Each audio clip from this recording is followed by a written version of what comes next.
सुप्रभातम छात्रेभ्य। आदर्श बाल मंदिर उच्च माध्यमिक विद्यालय बगवास की ऑनलाइन क्लासेस में आप सभी 10th के विद्यार्थियों का स्वागत है।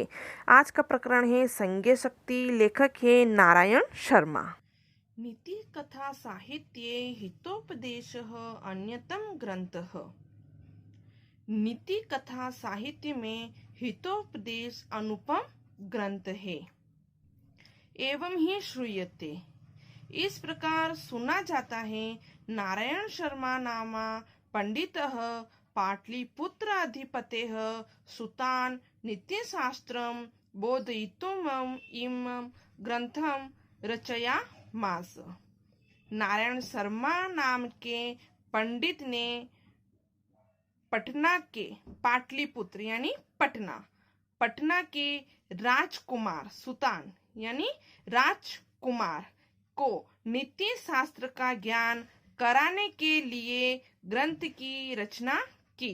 बोधयितुम् यानी ज्ञान कराने के लिए ग्रंथम रचयामास ग्रंथ की रचना की।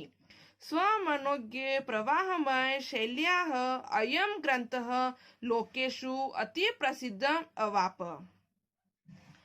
अपनी मनोहर प्रवाहमय शैली के इस ग्रंथ ने लोक में बहुत प्रसिद्धि प्राप्त की। सरल भाषया अस्मिन् ग्रंथे पंचतंत्र आदि ग्रंथानाधारीकृत पक्षु कथानां संग्रहितो अस्ति। सरल भाषा के माध्यम से इस ग्रंथ में पंचतंत्र आदि ग्रंथों को आधार बनाकर पशु कथाओं का संग्रह किया गया है। हितोपदेशस्य चत्वारः परिच्छेदाः उपलभ्यते। हितोपदेश के 4 परिच्छेद उपलब्ध हैं।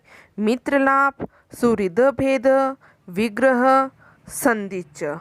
पहला मित्रलाभ, दूसरा सुहृदभेद, तीसरा विग्रह, चौथा है संधि। प्रस्तुत पाठः मित्रलाभ परिच्छेदस्य प्रथम कथाया संपादितो विद्यते। प्रस्तुत पाठ मित्रलाभ परिच्छेद की पहली कथा का संपादित अंश है। अस्मिन् पाठे गुरूणाम् अवज्ञाः एकीभूय कृत प्रयासस्य च फलं वर्णितम् अस्ति। इस पाठ में बड़ों की उपेक्षा का और एकजुट प्रयास का फल वर्णित बताया गया है। चित्रगीवस्यवज्ञां कृत्वा कपोताः जालबंदा सजाताः। चित्रगीव की अवज्ञा करके कबूतर जाल में बंद गए। पुनश्च चित्रगीवस्य उपदेशेन एकचित्ती भूयं सह तमिश्रतिस्य जालमादाय ए उड़ीता। फिर भी चित्रगीव के उपदेश से एक मत होकर एकता का सहारा लेकर जाल को लेकर ही उड़ जाते हैं। इस प्रकार से यह उपदेश संग में शक्ति अर्थात संहित कार्य को साधने वाला बताया। कहा है कि अस्ति गोदावरी तीरे विशाल शामली तरु। गोदावरी के किनारे एक विशाल पेड़ है। नानादि देशा आगत्य रात्रो पक्षिणो तत्र निवसन्ति। अनेक देश और अनेक दिशा और देशों से आकर रात में पक्षी वहां निवास करते हैं। अथ कदाचित अवसनायाम रात्रो अस्ताचल चूड़ावलंबिनी भगवती। इसके बाद कभी रात बीतने पर जब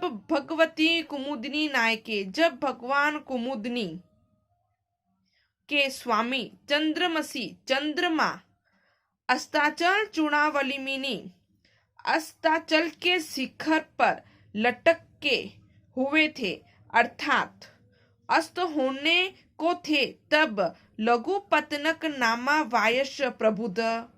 तब लघुपतनक नाम का कौवा के जागने पर कृतम एवं द्वितीय आयातम व्यादम अपश्यत। दूसरे यमराज की तरह आते हुए एक शिकारी को देखा। व्यादम का अर्थ होता है शिकारी। अपश्यत देखा। तम अवलोक अचिंत्यत उसको देखकर वह सोचने लगा। अद्य प्रातरिव अनिष्ट दर्शनम जातम आज सवेरे ही अशुभ दर्शन हुआ है। न जाने किम अनभितम दास्यति न जाने क्या अनिष्ट दिखाई देगा। अतः तद अनुसार क्रमेण व्याकुल चलती अतः इसके पीछे चलने से वह व्याकुल हुआ चल पड़ा। उसके पीछे पीछे जाता गया। अथ तेन व्याधेन तंडुलकान विकीर्ण जालम विस्तीरे इसके पश्चात उस शिकारी ने चावलों को जाल में फैला दिए। सच प्रश्नो भूतवा और वह प्रसन्न होकर चला गया। तस्मिन् काले चित्रगीव नामना कपोतराज सपरिवारो वियति विस्फुरन्तान् तण्डुलकान् अवलोकयन् आवस अपश्यत्। उसी समय चित्रगीव नाम के कबूतर के राजा ने सपरिवार सहित आकाश में उड़ते हुए उन चावलों को देखा। तब ततः कपोतराज तंडुलक लुब्धवान कपोतान प्रति आह अकथयत। तब कपोतराज के तंडुलान कण लुब्धान अर्थात लोभी कबूतरों से कहा। कुत्र अत्र निर्जन वने तंडुलकानां संभवः यहाँ निर्जन वन में चावलों के कणों की संभावना कहाँ। तन्निरूपिताम तावत तो तब तक विचार कीजिए। भद्रमिदम न पश्यामि इसमें कल्याण नहीं दिखाई देता। भद्रम यानी कि कल्याण दिखाई नहीं देता। सर्वदा अविचारितम कर्म न कर्तव्य हमेशा बिना विचारे काम नहीं करना चाहिए। एतद्वचन श्रुत्वा कश्चित् कपोतः सदर्प आह इस बात को सुनकर कोई कबूतर बड़े घमंड के साथ बोला। कहता है ईर्ष्याग्रणी त्वत् संतुष्टः क्रोधनो नित्य शंकितः परम भाग्योपजीवी च षडेन्दुकः भागिनी। क्या कहता है? ईर्ष्या करने वाला, घृणा करने वाला, संतोषहीन, क्रोधी, सदैव शंका करने वाले और दूसरे परम भाग्योपजीवी दूसरे के भाग्य पर जीवित रहने वाले ये 6 दुख के भागीदार होते हैं। अर्थात ये 6 दुखी रहते हैं। कौन 6 दुखी रहते हैं? ईर्ष्या करने वाले, घृणा करने वाले, संतोषहीन, क्रोधी, सदैव शंका करने वाला और दूसरों के भाग्य पर जीवित रहने वाले ये 6 व्यक्ति हमेशा दुखी रहते हैं। इस प्रकार कहते हुए तत् श्रुत्वा कपोतराजस्य शंका च अनादृत्य सर्वे कपोतः स्त्रोत विष्टाः। तब उसे सुनकर और कबूतरों के राजा की शंका का अनादर करके सभी कबूतर वहां आ बैठे। अनंतर सर्वे जालेन बद्धा व भूवुः इसके बाद सभी जाल में बंद गए। ततो यस्य वचना तत्र अवलंबिता अस्तम सर्वे तिरस्कुर्वन्ति। तब जिसके वचनों से वहां उतरे थे सभी उसका तिरस्कार करने लगे। तस्य तिरस्कार श्रुत्वा चित्रगी उवाच उसका तिरस्कार सुनकर चित्रग्रीव बोला, नायमस्य दोषः, यह इसका दोष नहीं है। विपत्त काले विस्मय एव का पुरुष लक्षणम, आपत्ति के समय आश्चर्य ही कायर का लक्षण होता है। तदत्र धैर्य अलंब प्रतिकार चिंतयाम, तो यहाँ धैर्य का सहारा लेकर निवारण करने का उपाय सोचता हूँ। प्रतिकार चिंतयतामह अर्थात उपाय सोचता हूँ, कुछ उपचार करता हूँ। इदानीम अपेव्यम क्रियताम, अब भी ऐसा करना चाहिए। सर्वे एक चित्त भूय जालम आदयो उड़ितयतामह, सभी को एक मत होकर जाल को लेकर उड़ जाना चाहिए। इति विचित्य सर्वे पक्षिणः जालम आद्य उपतिताः,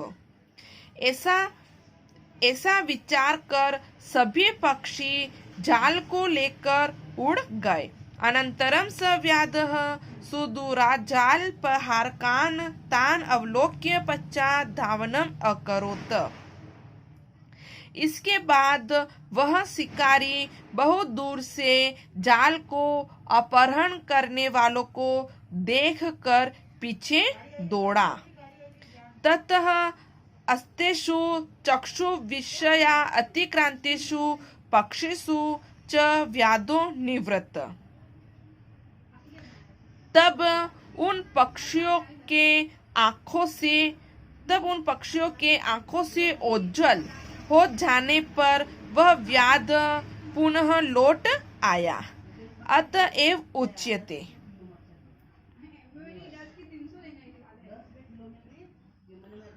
इसलिए कहा जाता है, अल्पनाम अपि वस्तुनाम सहन्ति कार्य साधिका, त्रणेन गुणत्वम अपने बंध्यते मतन दित। क्या कहा है? अल्पनाम अपि वस्तुना सहति, कि छोटी छोटी वस्तुओं की एकता कार्य को साधने वाली होती है। अल्पनाम अपि यानी कि छोटी छोटी वस्तुओं की संहिता यानी कि संग्रह करने वाला कार्य को साधने वाला होता है। त्रणेन गुणत्व अपनी बंधती मतन दितः, तिनका भी जब गुणत्व को प्राप्त हो जाता है अर्थात बट जाता है, तो उसमें मत वाले हाथी भी बांधे जा सकते हैं। धन्यवाद।